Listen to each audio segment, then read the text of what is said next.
Okay. So చాలా awards వచ్చాయి చిన్నప్పుడు.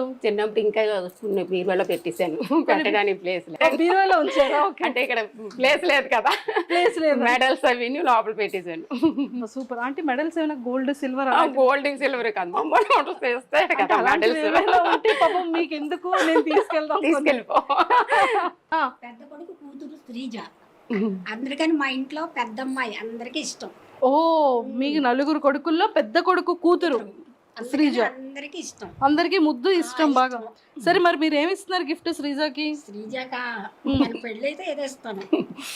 వడ్డాను అడిగేది, వాళ్ళ తాతగారు ఉన్నన్నాళ్ళు వడ్డాను అనేది. వాళ్ళ తాతగారు వెళ్ళిపోయారు. సరేనమ్మా, నీ పెళ్లి చేసుకొని నేను చూస్తాను అన్నాను. పెళ్లి చేసుకుంటే ఇస్తాను ఇది వడ్డానం. అమ్మ బాబోయ్, తాతగారిని అడిగిన కోరిక నాన్నమ్మ గారు తీరుస్తున్నారు. శ్రీజాకి వడ్డానం అంటే పర్లేదండి, నాలాంటి వాళ్ళకి వడ్డానం అంటే కష్టం, కానీ శ్రీజాకి పర్వాలేదు కదా. బంగారం రేటు కూడా తగ్గిందంట. సూపర్. సో ఒక్కసారి శ్రీజ బెడ్రూమ్ కూడా వాచ్ చేసేద్దాం. సో నాతో పాటు ఫాలో అయిపోండి. శ్రీజ, నువ్వు నీ బెడ్రూమ్ ని ఎంత మిస్ అవుతున్నావు శ్రీజ. ఫైనల్ గా నీ రూమ్ లోకి అయితే మేము వచ్చేసాము. బట్ ఆంటీ మొత్తం శ్రీజ రీల్స్ అన్ని ఇక్కడే చేస్తుంటదా? కొన్ని ఇక్కడ చేస్తుంది, కొన్ని వాళ్ళ అమ్మమ్మ వాళ్ళ ఇంట్లో, వాళ్ళ అమ్మమ్మ వాళ్ళ ఇంట్లో చేస్తూ ఉంటుందా? ఓకే. సో ఇవేంటి చాలా ఇష్టం శ్రీజకి?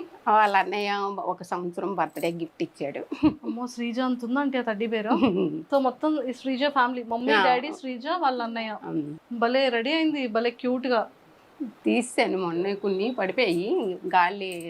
చాలా క్యూట్ గా రెడీ చేసుకుంది. సో ఇవన్నీ శ్రీజ బట్టలా? ఇవి మొత్తం 3 రూముల్లో ఉంటాయి తనవే. మాతో తనవే ఎక్కువ.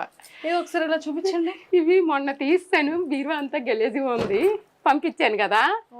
ఆ పైవి వాటిల్లో ఉంటాయి. ఇవి మామూలు రోజు వరకు వేసుకునేవి, ఇవి అందులో ఉంటాయి. ఆ రూమ్ లో కూడా ఉంటాయి తనవే కబోర్డ్స్ అన్నీ, మొత్తం కబోర్డ్స్ మొన్న. సో చూసారు కదా శ్రీజది ఇలాగా. అండ్ దాంతోపాటు శ్రీజ రీల్స్ చేసుకున్న స్టాండ్ చూడండి ఒకసారి అక్కడ ఎలా ఉందో. ఆ పైన కూడా ఉంటాయి, పైన కబోర్డులు అన్నీ ఉంటాయి, బట్టలే తనవే. ఇంకా మొత్తం 3 రూముల్లో సగం కబోర్డులు అన్ని తనవే, బీరువాళ్ళు మామూలుగా. సో ఇలాంటి మంచి మంచి కొటేషన్స్ అన్ని పెట్టుకుంది, చాలా క్యూట్ గా చక్కగా నీట్ గా చక్కగా ఉంచుకుంది. అండ్ మొత్తానికి అయితే శ్రీజ మిస్ అవుతున్నారు అంటే. మిస్ అవుతున్నాం అంటే టీవీలో చూస్తున్నాను కదా, ఎక్కువ రూమ్ లో ఉండేది. ఇక్కడైతే ఇప్పుడు రోజు ఇంట్లో ఉన్నట్టు వినిపిస్తుంది నాకు, మాట వాయిస్ వినిపిస్తుంది. చూడడం అంటే కొంచెం తను ఎక్కువ తినడం అది ఉండదు, ఇంట్లో బ్రతిమలాడి పెట్టవలసిందే. ఇప్పుడు హౌస్ లో కూడా కొంచెం వాళ్ళంతా అయితే తింటున్నారు కానీ తినట్లేదని కొంచెం బాధ. ఏదో ఇప్పుడు తీసుకెళ్ళిపో, వచ్చేటప్పుడు ఇచ్చేస్తాను.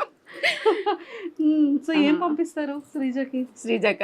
చెప్పాను కదా, తనకి ఎక్కువ ఏవి ఇష్టమని కాదు, ఏవైనా కొంచెం తింటది. తిన్నా పెద్ద ఇష్టంగా బిర్యానీలు అవి ఇష్టపడదు. ఫ్రైడ్ రైస్ అయితే కొంచెం తింటది లైట్ గా. స్వీట్స్ ఏంటి ఇష్టం బాగా? స్వీట్ లా పెద్దగా ఇష్టపడదు. అగ్ని పరీక్షకి వెళ్ళింది కదా, సో ఏం చెప్పింది మీకు ఇంట్లో? అస్సలు చెప్పలేదు. అసలు తను ఎల్లుంటే కూడా తెలియదు మాకు. ముందు వెళ్ళొచ్చింది, తను వేరే కంపెనీ మారింది. అయితే కంపెనీ మారాను కదా, మీటింగ్ ఉంది మమ్మీ వెళ్తున్నాను అని చెప్పింది వాళ్ళ డాడీకి నాకు ఫస్ట్ వెళ్ళేటప్పుడు. అయితే ఎక్కడ మీటింగ్, అదేంటి ఈయన అన్నారు, మీటింగ్ అంటుంది హైదరాబాద్ కాదు కదా, తనకి బెంగళూరు కదా కంపెనీ ఇప్పుడు అన్నారు. నాకు తెలీదు, హైదరాబాద్ అనుకుంటున్నాను నేను. అంటే అప్పటికి 1.5 ఎంత అవుతుంది జాయిన్ అవుతాను, ఇప్పుడు 2 నెలలు అయింది తను కొత్త కంపెనీలో జాయిన్ అయ్యి. అయితే కాదు, అందరూ కలుస్తాము, పాత వాళ్ళంతా కలుస్తామని చెప్పేసి వెళ్ళిపోయింది. తర్వాత నెక్స్ట్ వచ్చింది, అప్పుడు అగ్ని పరీక్ష రేపు వెళ్తుంది అనగా, నేను ఇలాగ మొన్న వెళ్ళింది, ఇలా మా వాళ్ళు అంతా ఉన్నారు కదా, వాళ్ళు మా అన్నయ్య వాళ్ళ పిల్లలు, అది హైదరాబాద్ ఎందుకు వెళ్ళింది, బెంగళూరు కదా అంటే వాళ్ళకి కూడా హైదరాబాద్ మామూలు ఇలా ఫ్రెండ్స్ని కలవడానికి ఎవరికి చెప్పలేదు. తర్వాత రేపు వెళ్తాదనిగా చెప్పింది అనమాట. ఇలాగ నేను బిగ్ బాస్ గురించి అగ్ని పరీక్షకి వెళ్తున్నానని. మా అందరికీ అలా ఉండిపోయాము, నువ్వు వెళ్ళడం ఏంటి బిగ్ బాస్ కదా అంటే, నేను మొన్న వెళ్ళింది అందుకే వెళ్ళాను మమ్మీ అని చెప్పింది. సరే వెళ్ళిన తర్వాత అవుతుందా అవుదా అనేసి అనుకున్నాము మేము. చాలా బాగా ఆడింది. అంటే వాళ్ళు సెలెక్ట్ చేస్తారో లేదనుకున్నా, అది బాగా హాస్టల్లో చేశాడు, సంతోషం అనిపించింది. అక్కడ స్టేజ్ మీద వెళ్ళగానే అరిసింది కదా, అప్పుడు మీరు ఎలా రియాక్ట్ అయ్యారు చూసి? నేను ఫస్ట్ రోజు చూడలే, బాబు పడిపోయాడు, శ్రీజ అటు నుంచి రావడం ఫస్ట్ అది 22 నుంచి కథ ఇచ్చాడు. 20వ తారీఖుని బాబు పడిపోతే చెయ్యి ఫ్రాక్చర్ అయింది బాబుకి. అందుకే అలా ఉన్నాడు లూజ్ బండి తీసుకొని. ఓకే. తను రావడం ఎక్కడికి వచ్చామంటే దుబ్బడి దగ్గరికి ఇలా వచ్చాను మమ్మీ వచ్చేస్తున్నాను అనేది. ఈలో బాబు పడిపోయాడు. వర్షం కదా కాలు స్లిప్ అయి పడిపోయాడు కాళ్ళ దగ్గర. పడిపోతే ఇది ఇదైపోయింది. ఇంకా వెంటనే తను వచ్చింది కూడా మేము చూసుకోలేదు, హాస్పిటల్కి తీసుకొని వెళ్ళిపోయాం. తను వచ్చేసరికి పాపం మేము లేము. చాలా బాధ అనిపిస్తుంది నాకు. అంత కష్టపడి వచ్చింది, ఒళ్ళంతా దెబ్బలు తగిలాయి. కనీసం ఇంటి దగ్గర ఉండి చూసుకోలేదే పాపం. దాన్ని బాబుని ఇలా తీసుకుని వెళ్ళిపోయి 6 రోజుల పాటు నేను ఇంటికి రాలేదు. ఇంకా హాస్పిటల్లో ఉండిపోయాను బాబుతో. అది మాత్రం చాలా ఇటు సంతోషించాలో తెలియదు, అటు బాబు గురించి బాధపడాలో తెలియదు. ఇది అందరూ చెప్తుంటే నాకు చాలా అంటే ఇటు దీన్ని సంతోషంతో అందరూ వచ్చేవి మీ పాప పరీక్షలో బాగా ఆడుతుంది అంటే ఇటు చూడలేకపోయేదాన్ని, అటు బాబుని చూసుకొని ఇంటికి రాలేకపోయినా ఒక్కరోజు కూడా వండి పెట్టలేదు తనకి. మేము వచ్చేసరికి తను మళ్ళీ మరుసటి రోజు బయలుదేరిపోవడం అటు. ఆ బాధ ఒకటి ఉండిపోయింది. తను చూసుకోలేదు, బాగా ఇంటికి వచ్చాక కూడా బాగా చూసుకోలేదు. తనకు కూడా వచ్చిన దగ్గర నుంచి రెస్ట్ లేదు, అందుకే అలా అయిపోయింది. వచ్చిన దగ్గర నుంచి అక్కడ కూడా అగ్ని పరీక్షలో కొంచెం ఇదయ్యి వచ్చింది. ఇంటికి వచ్చాక రెస్ట్ లేదు. అటు హాస్పిటల్కి అలా అన్ని దగ్గరికి రావడం మళ్ళీ రావడం, రెస్ట్ అంటూ లేదు తనకి. అటు ఇటు తిరుగుతూ ఉన్నది. తర్వాత సంతోషం అనిపించింది. ఇప్పుడు బిగ్ బాస్లో హౌస్లోకి వెళ్తుందా లేదని కంగారు పడ్డాం, కానీ వెళ్తుందని నమ్మకం. తనకి పట్టుదల అనమాట. చిన్నప్పటి నుంచి బాగా చదవాలి చెయ్యాలి అనేసి దానికి పట్టుదల బాగా పట్టి చదువుకుంది తను. సూపర్. సో మొత్తానికి ఫైనల్ గా చదువులో కూడా ఫస్ట్ నుంచి ఆటల్లోని తను ముందు వెళ్ళి ప్రాక్టీస్ చేస్తారు కదా, అలా చేయడం అది ఉండదు. డైరెక్ట్ వెళ్ళిపోవడమే. ఏదైనా స్కూల్ తరపునమని ఏదైనా సరే ఎప్పుడు కప్పు తేకంటే వచ్చేది కాదు. ఇప్పుడు ఆ నమ్మకమే ఉంది. మరి ఏమవుతుందో దైవం. లేదు, చాలా చాలా బాగా ఆడుతుంది. అండ్ ఇక్కడ అందరూ ఏమంటున్నారు ఊర్లో కానీ బయట? ఊర్లో అంతా శ్రీజదం అంటే ముందు కొంతమందికి తెలుసు. ఈ ఊరు ఆ ఊరు సొంత ఊరు, అమ్మగారిది ఇదే ఊరు కాబట్టి అందరికీ తెలుసు. ఇలా టీవీలో చూసి అందరూ చెప్పేవారు అనమాట, మీ పాపైనా చుట్టూ ఫ్లాట్లలో వాళ్ళు కూడా చాలా సంతోషపడ్డారు. మన ఫ్లాట్లో నుంచి వెళ్ళిందంటే ఇదే కదా అందరికీ సాకు అనమాట. శ్రీజ వెళ్ళిందంటే అగ్ని పరీక్షకి వెళ్ళొచ్చిందా ఆ రోజు అందరూ చూసారు దాన్ని ఆటో ఎక్కించడం అదిని. అయితే ఎక్కడ మీటింగ్కి వెళ్తుంది అన్నావు కదమ్మా, ఇదేంటి బిగ్ బాస్కి వెళ్ళిందా, మనందరికీ సందడే పండగే అనేసి అందరూ చాలా ఉత్సాహంతో ఉన్నారు. ఇప్పుడు శ్రీజ దుమ్ము లేపుతుంది అనేసి ఇప్పుడు మా టీవీలో చూస్తున్నారు ప్రతిరోజు. ఎలా అనిపిస్తుంది? చాలా సంతోషంగా ఉంది, బాగా ఆడుతుంది. తను ఎప్పుడు ఇంటి దగ్గర ఎలాగ ఉంటుందో అక్కడ కూడా అలాగ ఉంది. తను ఇంటి దగ్గరైనా అలాగ ఉంటుంది.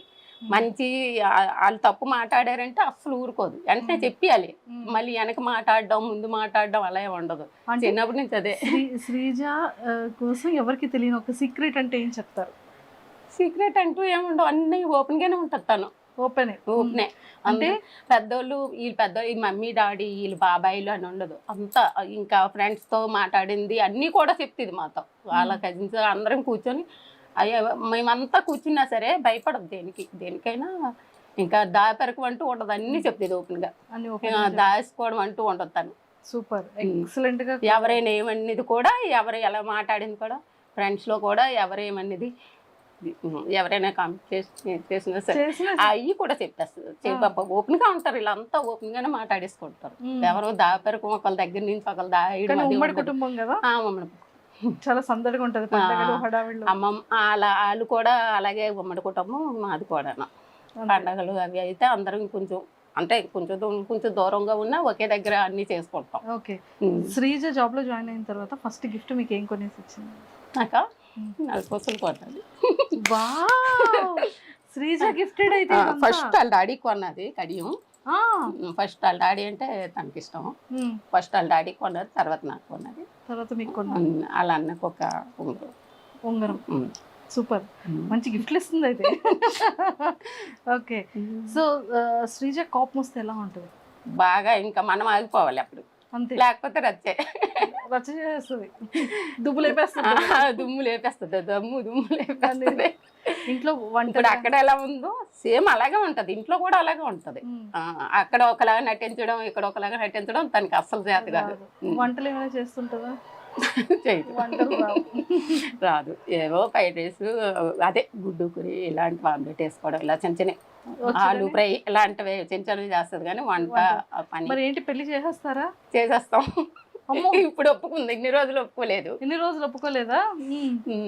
తను ఇప్పటి వరకు ఏది వచ్చిందో ఇంట్లో చేసుకుంటాను. మ్యాచ్ బయట సంబంధం? ఇంట్లో ఏం లేదు, దగ్గర వాళ్ళు ఎవరు లేరు, బయట సంబంధం. బయట సంబంధం. అమ్మ ఇప్పుడు ఇంకా కట్టం తిరిగి ఆలు ఇవ్వాలేమో శ్రీజకి. బిగ్ బాస్ కి వెళ్ళి మంచి అదే ఉండదు కదా మనకి, అంతే మనమే ఇవ్వాలి తప్ప అటు నుంచి ఇచ్చేది ఏమి ఉండదు కదా. సూపర్ సూపర్ అంటే. సో మొత్తానికి అయితే శ్రీజకి మరి ఆల్ ద వెరీ బెస్ట్ చెప్పేయండి. బాగా ఆడాలి, ఇలాగే నీకులాగే ఉండాలి. ఎప్పుడు నువ్వు ఎలాగ ఆడుతున్నావో అలాగే ఆడు, బాగా ఆడుతున్నావు, అందరికీ నచ్చుతుంది. ఎవరికి నచ్చినా నచ్చపోయినా నీలాగా ఆడు అంతే. కప్పు పట్టుకొని వచ్చేమన్నా? అదే కప్పు ఎలాగ పట్టుకొస్తుంది ఏమో ఆ నమ్మకం ఉంది. అంతే ఏమో తర్వాత మరి అదంటే అవతలలో కూడా మనం అలా అనుకోకూడదు కదా. అవతలలో ఇంకా తినకంట తెలివైన వాళ్ళు ధైర్యవంతులు అయితే మనం ఏం చేయలేము. కానీ అంతే అంటారు. తన మీద నమ్మకం ఉంది మాకు. సూపర్. అంటే ఇప్పటికి ఎప్పుడు తను ఏది సాధించింది లేదు, తను అనుకున్నది అన్ని సాధించుకొచ్చింది అంతే. సో ఇన్స్టాగ్రామ్ లో అట్లో ఇట్లా బోల్డ్ అని వీడియోస్ వస్తున్నాయి కదా, సో ఎలా అనిపిస్తుంది మీకు? ఏమనిపించదు. అవి మనం నెగిటివ్ తీసుకోవాలి, పాజిటివ్ తీసుకోవాలి, ఏదైనా అంతే. కాదు, కూతురు చాలా ఫేమస్ అయింది, శ్రీజ బాగా ఆడుతుంది, అన్ని మంచి మంచి అందరూ పొగుడుతారు. కిందకి వెళ్ళేటప్పుడు అందరూ అడుగుతున్నారు, అందరూ మీ శ్రీజ బాగా ఆడుతుంది, ఓటేస్తాను. మొన్న అగ్ని పరీక్షకు అందరూ మేము ఓట్లు వేస్తున్నాం, మేము చేస్తున్నాం, చాలా బాగా ఆడుతుందండి, అంత ధైర్యవంతురాలు